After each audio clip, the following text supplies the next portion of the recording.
Now on 105.9 FM and streaming worldwide on the WMAL app. O'Connor and Company.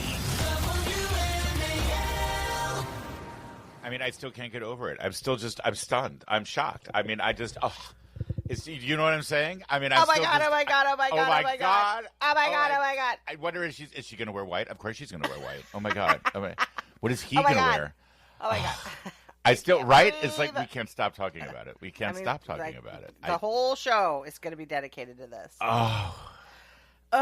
Taylor Swift is engaged. I never thought we'd see this day. I really am.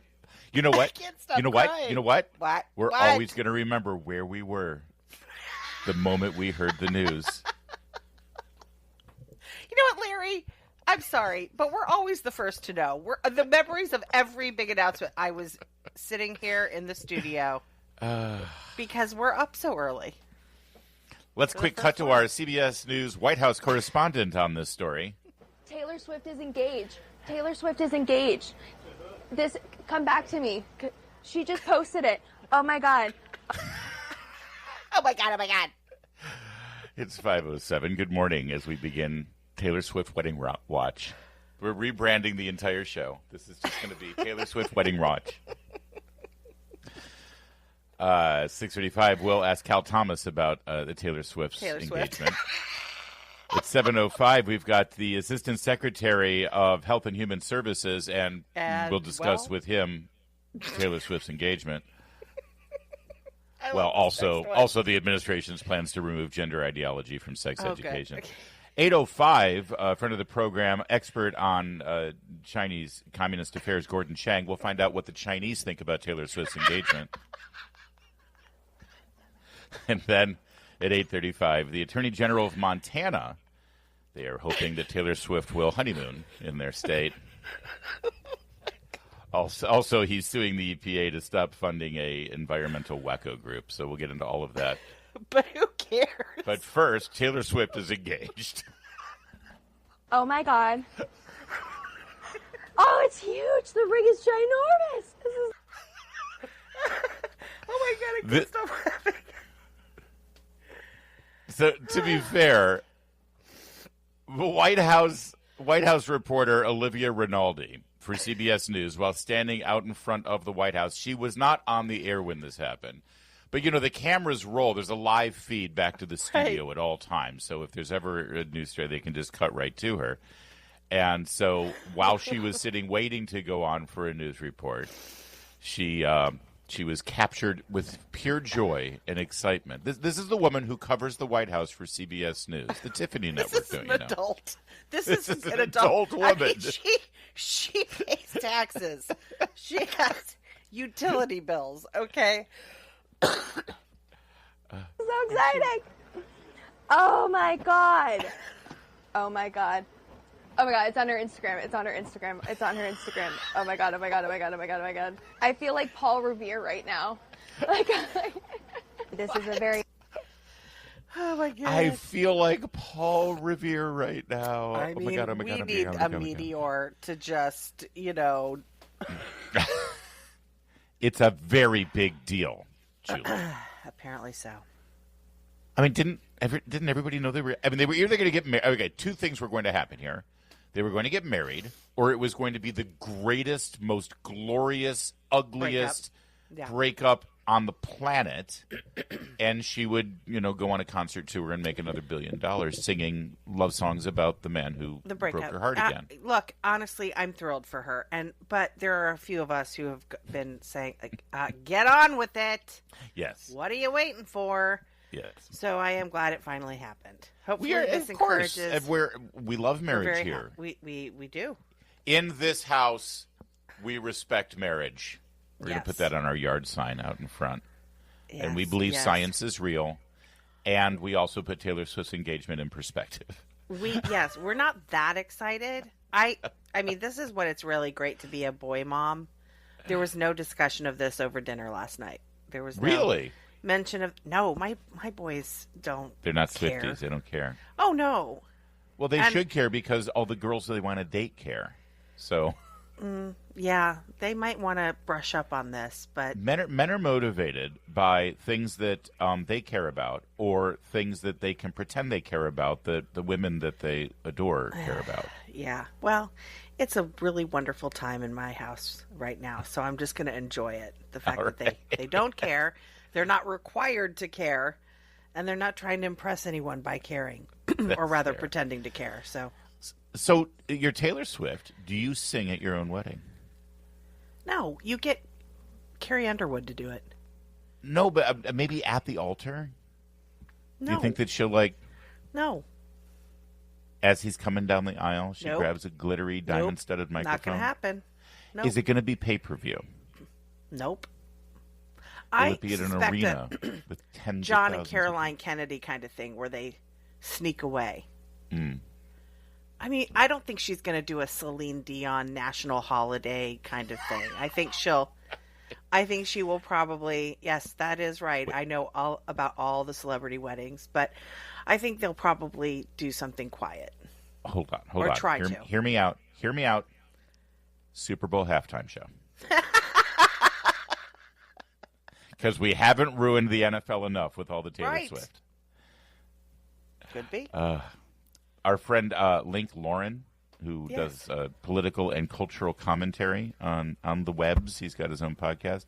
He posted a picture of a distraught Meghan Markle weeping into her hands and Prince Harry staring up at the ceiling as if he's praying to the Lord for help from his suffering, with the caption, Meghan Markle finding out Taylor Swift announced her engagement the same day as her Netflix Season 2 premiere.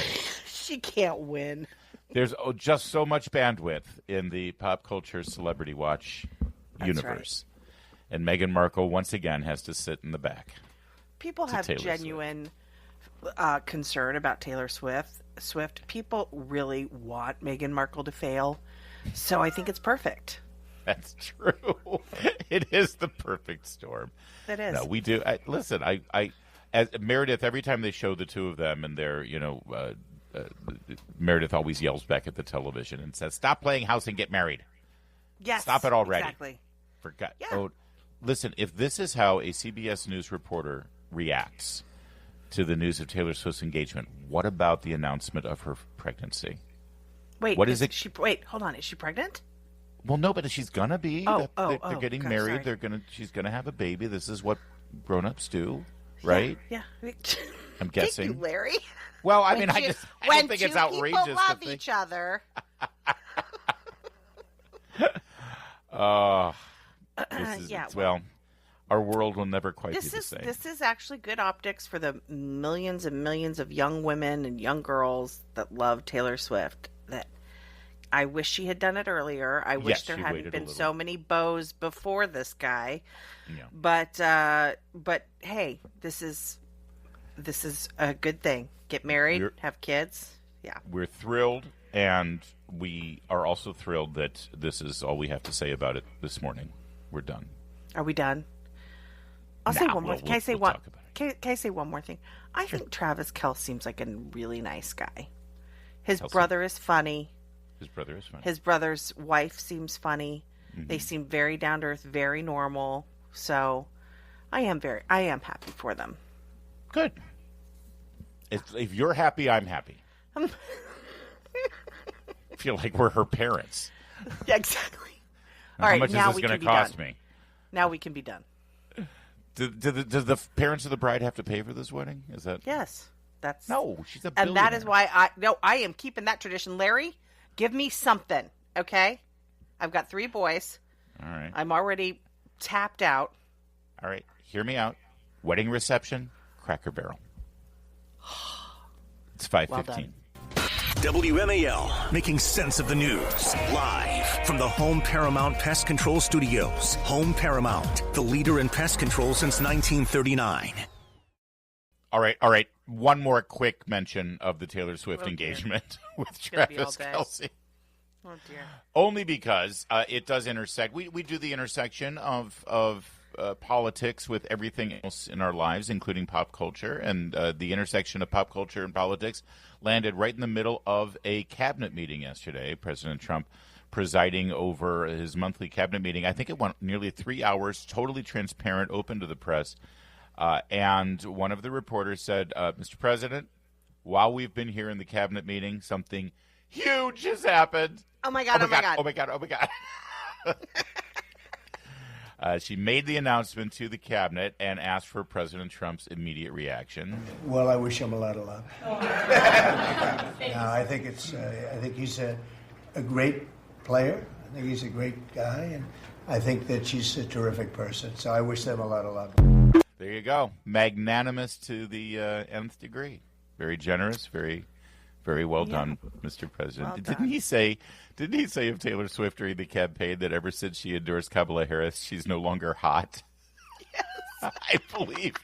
I believe they are the president's exact words. Anyone His else commentary. notice? I believe that's how he put it on his True Social post. Anybody else out there notice that right after Taylor Swift endorsed Kamala, she's no longer hot?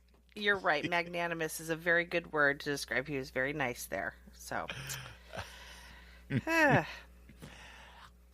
she absolutely praised him. He's a great player. He's a great guy. She's a nice person. I wish him a lot of luck.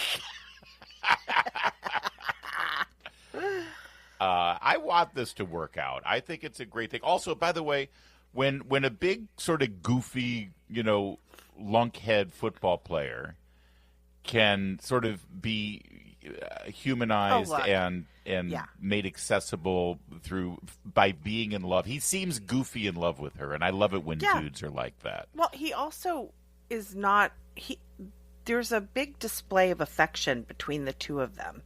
Yes. I mean, she goes on the, she goes down, onto the, into the game after it's over, and he embraces her and kisses her. They say, "I love you."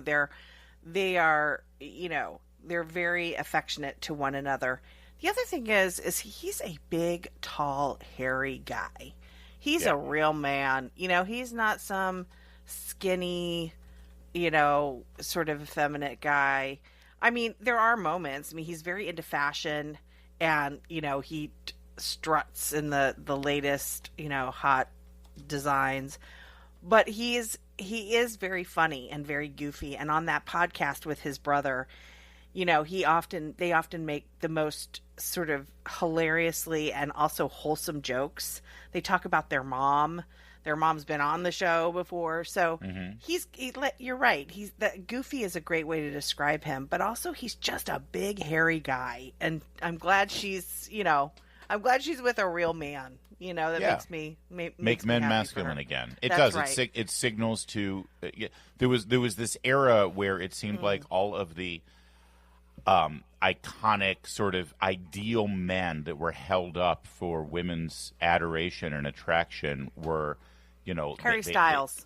They were all 5'2" and sort of scrappy and Leonardo DiCaprio and Orlando Bloom and they're lovely men. They're handsome, but they're all yes, Orlando has a little bit of masculinity to him, but none of them have hair on their chest. They all it's just weird. It was like this Peter Pan thing.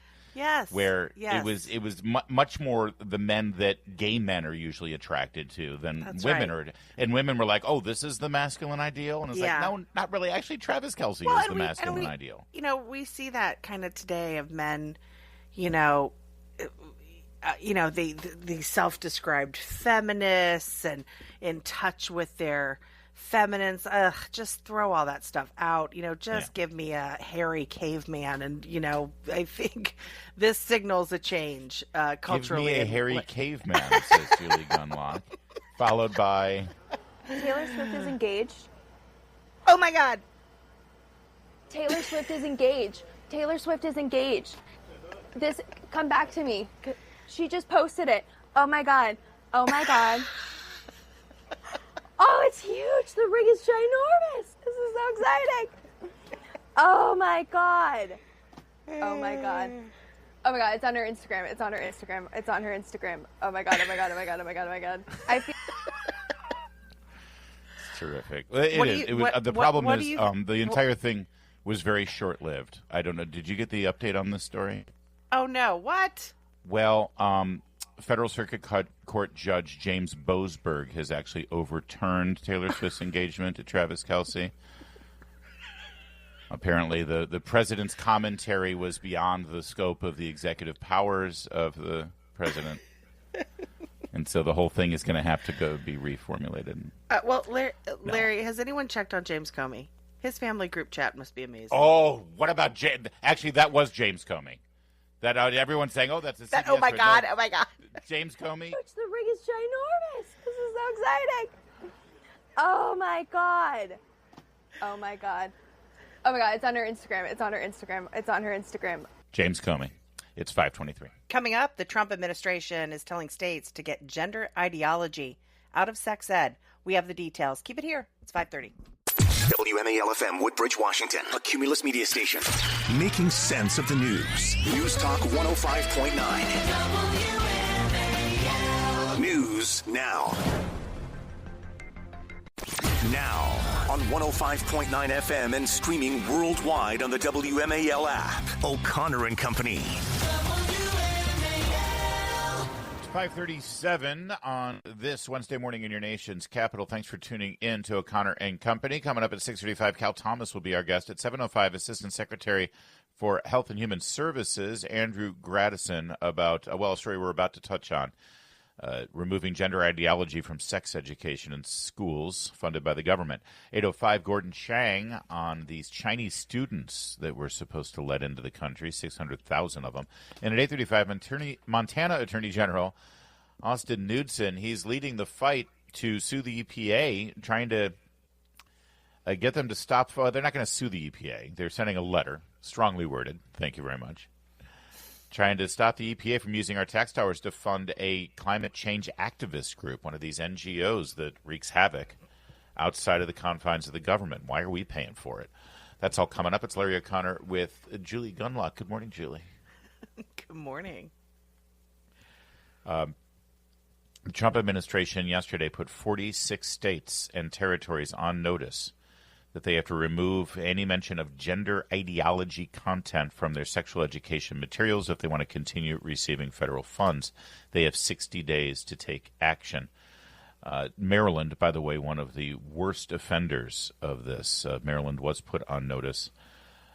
They said that they want to delete any mention of gender ideology in sex education. And obviously this is important, number one, because it's destructive and non-scientific. It's a theory. It is not, and we've seen this theory play out in an incredibly destructive way. And there has not been any science basis for the so-called, what had been called gender dysphoria, which was a psychological or psychiatric disorder, which is no longer treated as a disorder. It's just affirmed if you believe that you are of an opposite sex. Not only is it not treated as a disorder, but you are affirmed, you're encouraged, you're put on the path of either chemical or actual physical surgical mutilation and recreation of your sex organs. And our schools have been instructing children as young as primary school and elementary school that this is perfectly normal and healthy and something that everyone should understand and explore. Yeah, and they're doing something worse than that. And we've talked about this, about what happened in Alexandria yesterday, which I put on Twitter. And it's the idea that it's not just something that happens to some people. Everyone needs to choose what their pronouns are. Everyone needs to decide what their gender is. That's the difference. It's more insidious than introducing these ideas. It's suggesting that it's normal, that it's just a normal part of life, a part of growing up, is choosing which gender you're going to be. And that could be different from, the birth assigned or the sex assigned at birth. These are really insidious things, especially on a young mind that's so impressionable and trying to understand their body and going through puberty. It's a confusing time anyway. And then you introduce these concepts.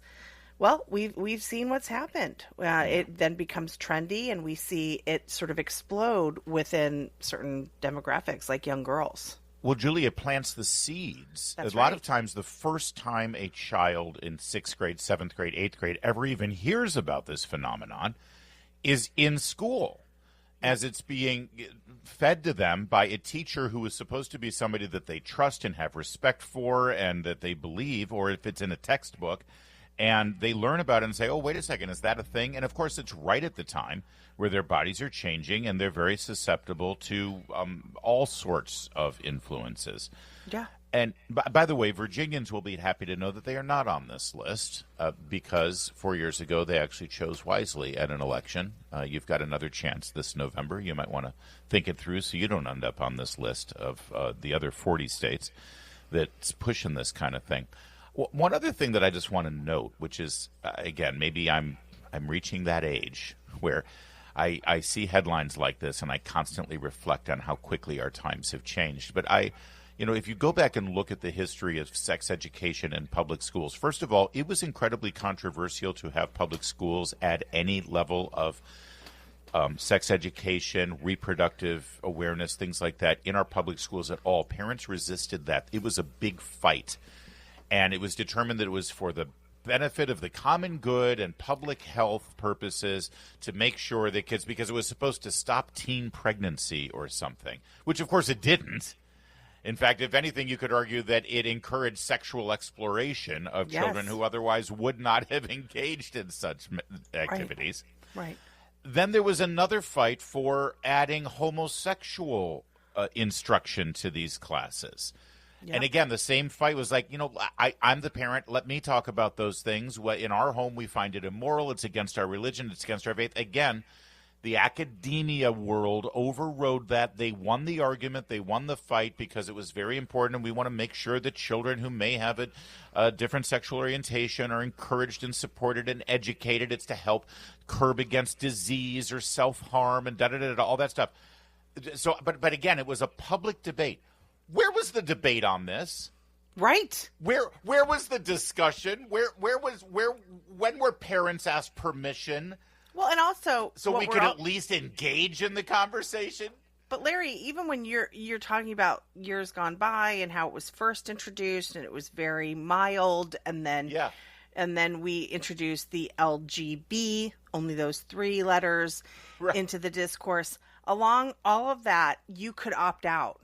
So what we're now seeing is not only the introduction of gender ideology, which is this idea of you can be anything you want, and let's introduce these really bizarre sexual concepts to you kids, but now they're also removing parents' ability to opt out. And based on religious belief or any other reasons, you cannot opt your kid out. This is something... I mean, because when I put my kids in the public school and they were very young, I opted out of everything I could. And the idea that you can't now opt out, we've seen this in Montgomery County. There was a whole court case about this, and we talked to Bethany about this, and there were a lot of parents that objected to this. And what was so interesting about that coalition of parents who objected is it was like every possible race and religion came together to say, hold on, what is going on here? So again, these groups, this is the LGBTQ ABCDEFG, that whole alphabet coalition it's extremely powerful. And these left wing politicians that are on school boards and on city councils, they are absolutely beholden to this. To them. And the transgender thing it's been around for a minute and a half, and it's already in the public schools. 40 states worth. It's already there, and it's not just 8th or 9th grade anymore. It's down to elementary schools. So again, we're going to talk to Andrew Gradison. He is the Assistant Secretary for HHS about this issue at 7:05. Right now it's 5:44. All right, now coming up, we're going to talk to the Attorney General of Montana. That's at 8:35. And you may say, why are you talking to the Attorney General of Montana? Well, I'll answer your hypothetical question that you're asking yourself in your head. We're going to talk to the Attorney General of Montana because he's leading a coalition of 22 other states' attorney generals with a letter to EPA Administrator Lee Zeldin asking the EPA to stop funding a group called the Environmental Law Institute. Well, that sounds like such a benign organization. Why wouldn't we want money to go to the Environmental Law Institute? Well, it is embedded in what's known as climate lawfare. This is a non-government organization, the Environmental Law Institute, that has a judiciary project using climate propaganda, the wokest stuff out there. And they do it under the guise of what's called neutral education. Oh, sure. And what they do is they do all of these seminars and all of these classes, and I suspect that there are junkets and travel involved. I don't know that for sure, but usually this is what happens. And they target judges. They set up all these educational seminars to educate judges on climate law. Because, it's a very specialized thing, and it's science-y, and it's, so the Education Law Institute educates all these judges, but while they're there, of course, what it's really meant to do is persuade judges to push this incredibly unpopular and unfounded agenda through the court system. So that when a judge gets a case, oftentimes these very lawyers from the Environmental Law Institute will bring a case in front of one of these judges that they helped educate. God. And they are suing, big corporations. They're suing the government all over climate change agenda propaganda. And, of course, they end up winning the day because they've educated the judges directly in the path of their case, right? But here's – and which, again, I am not naive. I know this crap happens all over the place. They're using our tax dollars for it. The EPA funds this behavior to tilt the scales of justice. Yeah, this is part of this sort of embedded sort of the dark side, right? This permanent bureaucracy. And I got to tell you, the left is really good at this, Larry. They're very smart about this, let's see, we are going to have these lawsuits before these judges. Let's have this really nice sounding organization, just educating, flying these guys to lovely locations for a seminar. Sure, bring your wife.